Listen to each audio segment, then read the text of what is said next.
خطفوهم وعذبوهم وما يعرفوش مين اللي هيساعدهم.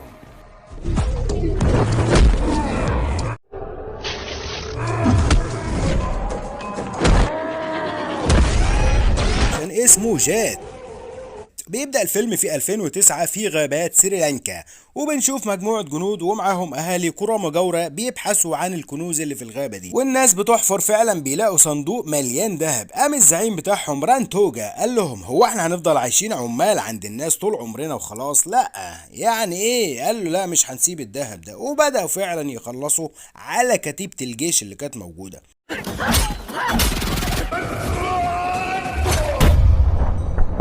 داران توجا شرير الفيلم. قتيل المجرم ده اللي قتل 10 فلاحين غلابة وقطع رصهم، والظابط راحت رفع عليها السلاح. قامت المفترية بنت المفترية دي راحت ضرباها وقفلوا الباب، وخلت الشباب اللي معاها قطعوا هدومهم وحبستهم في مكان بدون ملابس. اما دول بقى البنات الغلابة اللي البطل هيجي يدافع عنهم هم واهل القرية من ظلم رانتوجا.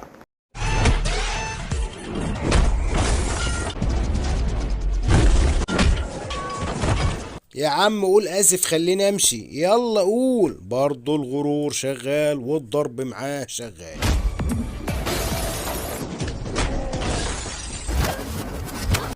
يا حزن يا سوب، احنا ايه اللي وقعنا بالراجل ده؟